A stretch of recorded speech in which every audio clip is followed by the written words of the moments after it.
We all know the story. A failed attempt to acquire Ferrari becomes a personal feud between Henry Ford II and Enzo Ferrari himself. The grudge would be settled on the world stage of the 1966 Le Mans. Ford v Ferrari ends with the perfect Hollywood conclusion. Ford humiliates Ferrari at Le Mans, the mission is complete, and the credits roll. The film treats the '66 Le Mans victory as a final act, except that's not how the story ended. In reality, it was just the beginning, and Ferrari would immediately strike back, humiliating Ford on American soil. And this, my friends, theoretically would be the opening act to Ford v Ferrari Part 2. Undoubtedly, Ferrari's defeat at Le Mans was demoralizing, but even worse, there was a public concern that Ferrari's era of dominance was over. The deafening question lingered: what would Ferrari do next? Enzo's response will be almost immediate. Ferrari technical director at the time, Mauro Ferrari, was tasked with evolving the existing 330 P3 into something faster, lighter, more reliable, and aerodynamically efficient. The result was the Ferrari 330 P4. Aside from having a reworked, stiffer, and lighter chassis, it benefited from advanced wind tunnel development, featuring a sleeker, lower nose. The P4 also used a fuel-injected 4-liter V12, boosting power and reliability.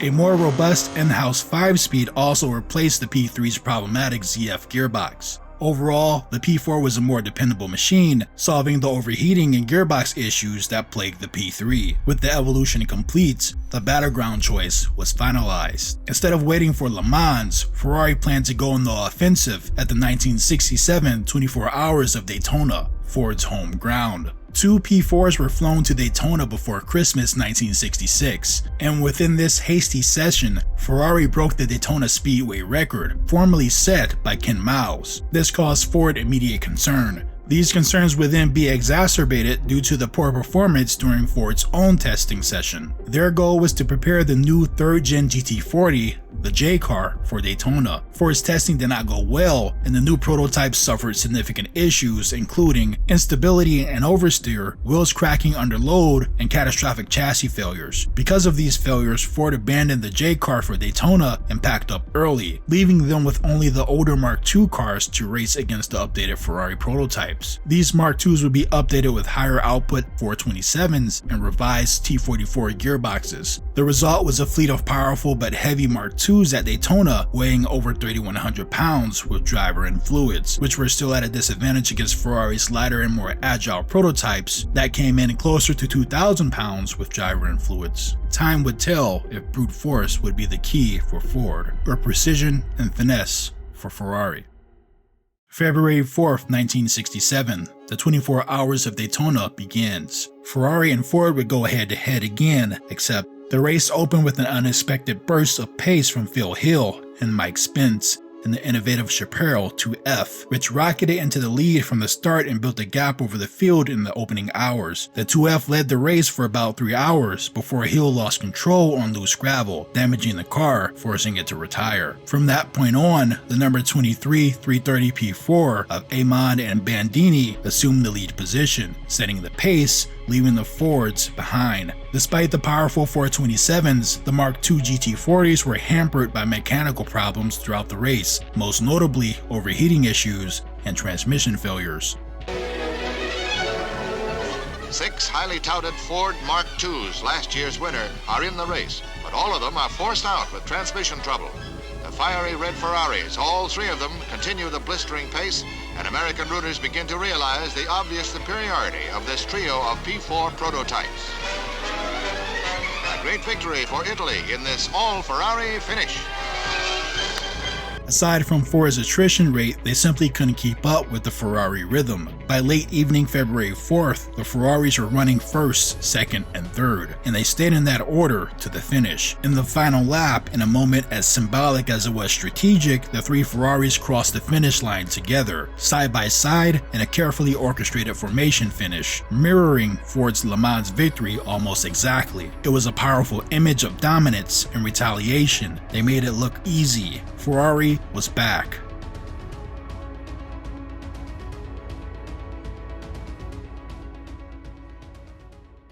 In the aftermath of Ford's humbling defeat, there was a brutal realization that their winning formula was already outdated. Plus, Daytona wasn't just a loss, Ferrari kinda exposed Ford and the Mark II.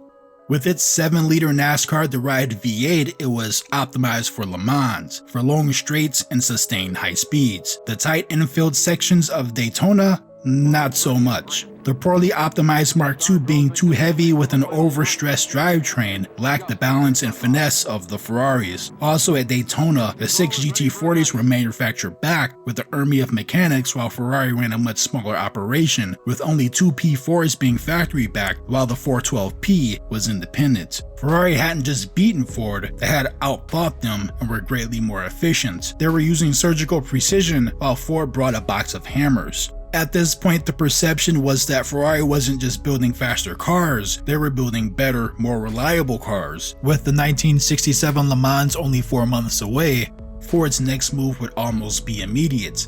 With it being conceptually obsolete, Ford effectively shelved the Mark II. They didn't evolve it, they replaced it. The J-car development would now continue. Aerodynamics came first. A cleaner shape, refined in the wind tunnel, built for stability instead of raw power. Weight came next. Ford adopted an aluminum honeycomb monocoque, bonded rather than riveted. This is an aerospace technique that dramatically increases stiffness while shedding mass. The tub alone weighed under 90 pounds. At 2,200 pounds overall, it was 200 to 300 pounds lighter than their original Mark II. The platform could have been much lighter, but a NASCAR-style steel roll cage was installed as a direct result of Ken Miles' death, which was portrayed during the ending of Ford v Ferrari. This occurred during a test session of the Mark IV, also known as the J-car. Due to excess lift, Miles lost control at high speed and crashed. The honeycomb chassis would break apart on impact, and Miles would pass due to his injuries. Miles' sacrifice exposed the fatal weaknesses of the design, leading Ford to re-engineer the structure, adding the roll cage and extensively modifying aero, addressing the rear end lift generated at high speeds. As far as power, the 7-liter 427 V8 remained along with the T44 gearbox, but now they were embedded in a platform that could fully exploit them. There was no more brute force. This was balance, efficiency, and innovation. Evolutionary, if you will. This was the GT40 Mark IV.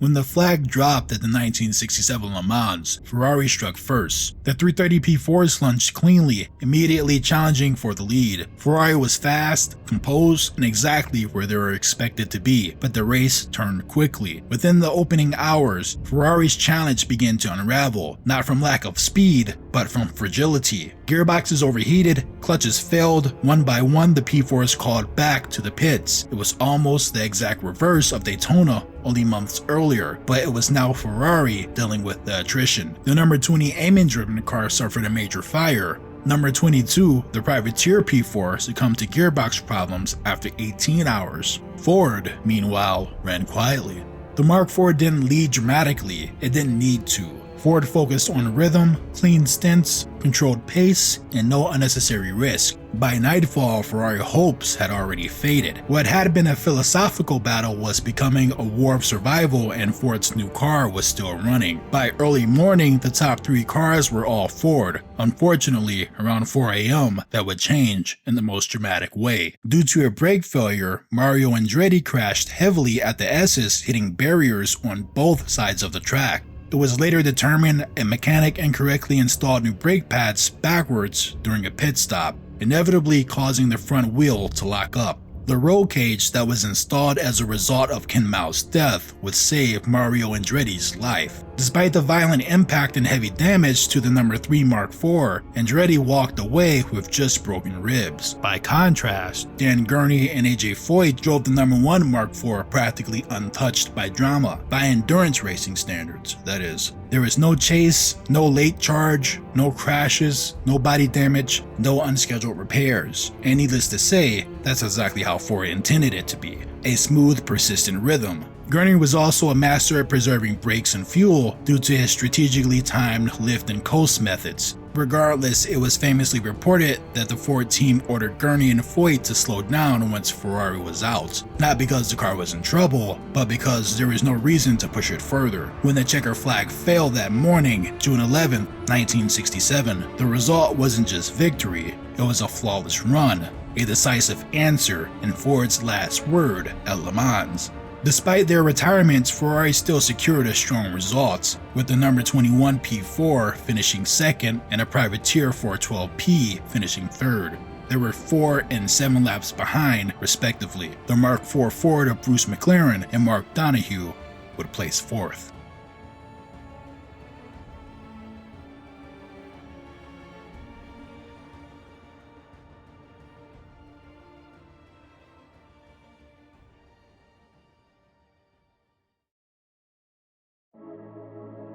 So not only is this essential timeline missing, the original film is incomplete without it. I believe this story would make for a vastly better movie than the original, one of the rare sequels that truly outshines its predecessor. Upon opening, introducing Ferrari's newly refined weapons, hell-bent on revenge, the audience would be thrown immediately into an action-packed war of vengeance at the 1967 Daytona, a battle that proved brutal for Ford. For the first time, the former hero and reigning champion is exposed, beaten, vulnerable, and searching for answers. From there, the story becomes tense and urgent. We watch Ford adapt under pressure, evolving in real time within an unforgiving deadline. Every test matters, and every failure carries weight. The development of the J car isn't just engineering, it's survival, preparing the new car for the final bout, the 1967 24 Hours of Le Mans. If you ask me, altogether this would be a more thrilling and action-packed plot that wouldn't need much fluff.